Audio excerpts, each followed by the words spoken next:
ನಾಗರಿಕತೆಯ ತುದಿಯಲ್ಲಿದ್ದೇವೆಂದು ಭ್ರಮಿಸಿರುವ ಸಮಕಾಲೀನ ಮಾನವ ನದಿಗಳಿಗೆ, ಹಳ್ಳಕೊಳ್ಳಗಳಿಗೆ, ನಿಸರ್ಗದೆಡೆಗೆ ತನ್ನ ತ್ಯಾಜ್ಯವನ್ನು, ಚರಂಡಿ ನೀರನ್ನು ಚೆಲ್ಲಿ ಹಾಲುಣಿಸಿದ ತಾಯಿಯ ಎದೆ ಹಾಲಿಗೆ ವಿಷ ಬರಿಸಿ, ಭೂಮಿಯ ಮೇಲೆ ಅತ್ಯಂತ ಅಪಾಯಕಾರಿ ಪ್ರಾಣಿ ಮಾನವ ಎಂಬುದನ್ನು ಮತ್ತೆ ಮತ್ತೆ ಸಾಬೀತುಪಡಿಸಲು ತನ್ನ ಸ್ವಾರ್ಥ ತುಂಬಿದ ಹೀನ ಕೆಲಸಗಳನ್ನು ಮಾಡುತ್ತಿದ್ದಾನೆ.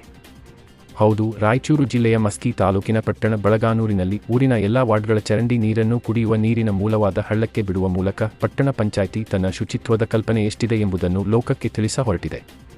ಇದಷ್ಟೇ ಅಲ್ಲದೆ ಊರಿನ ತ್ಯಾಜ್ಯವನ್ನು ಪಟ್ಟಣ ಪಂಚಾಯಿತಿಯ ಕಸದ ಗಾಡಿಗಳ ಮೂಲಕ ಸಂಗ್ರಹಿಸಿ ಅದನ್ನು ಹಳ್ಳದ ಹೃದಯ ಭಾಗದಲ್ಲಿ ಹಾಕುತ್ತಾರೆಂದರೆ ನಿಜಕ್ಕೂ ಇವರ ಸ್ವಚ್ಛತೆಯ ಕಲ್ಪನೆಗೆ ಎಂಥವರು ಎರಡೂ ಕೈಗಳಿಂದ ನಮಸ್ಕಾರ ಮಾಡಲೇಬೇಕಲ್ಲವೇ? ಈ ಸಿಂಗಾರಕ್ಕೆ ಪಟ್ಟಣದ ಜನ ತೆರಿಗೆ ಕಟ್ಟಬೇಕು, ಅವರಿಗೆ ಸಹಕಾರ ಕೊಡಬೇಕು. ಮುಖ್ಯಾಧಿಕಾರಿಗಳು ಇದರ ಬಗ್ಗೆ ಗಮನಹರಿಸಿಲ್ಲವೇ? ಚುನಾಯಿತ ಪ್ರತಿನಿಧಿಗಳಿಗೆ ಇದರ ಪರಿಜ್ಞಾನವಿಲ್ಲವೇ? ಪಟ್ಟಣ ಪಂಚಾಯಿತಿ ಬರೀ ಹೆಸರಿಗೆ ಮಾತ್ರ, ಅಭಿವೃದ್ಧಿ ಕಾರ್ಯಗಳು ಮಾತ್ರ ಶೂನ್ಯ. ಊರಿನ ಅಭಿವೃದ್ಧಿಯ ಕನಸು ಹೊತ್ತಿರುವ ಪ್ರತಿನಿಧಿಗಳು ಆ ಕಾರ್ಯಕ್ಕೆ ಯಾವಾಗ ಶಂಕುಸ್ಥಾಪನೆ ಮಾಡುವರೋ?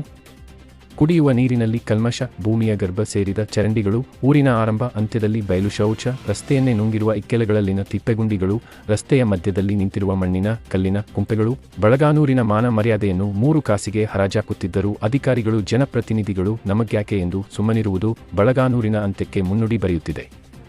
ಅತ್ಯಾಧುನಿಕ ತಂತ್ರಜ್ಞಾನದ ಮೂಲಕ ಚರಂಡಿ ನೀರನ್ನು ಬಾಷ್ಪೀಕರಿಸಿ ಅದನ್ನು ಹಳ್ಳಕ್ಕೆ ಬಿಡುವ ಅಥವಾ ಯಾರದಾದರೂ ಹೊಲಕ್ಕೆ ಬಿಡುವ ಕೆಲಸ ಮಾಡಬಹುದು. ತ್ಯಾಜ್ಯವನ್ನು ಸಂಸ್ಕರಿಸಿ ಇಂಧನವನ್ನಾಗಿ ಪರಿವರ್ತಿಸಬಹುದು. ಆದರೆ ಇಲ್ಲಿ ಹೊಲಸಿನಿಂದ ಹೊಲಸನ್ನೇ ಸೃಷ್ಟಿಸಿ ಊರನ್ನೆಲ್ಲ ಹೊಲಸು ಮಾಡುವ ಹೊಲಸು ಕೆಲಸ ನಡೆಯುತ್ತಿರುವುದು ವಿಪರ್ಯಾಸ.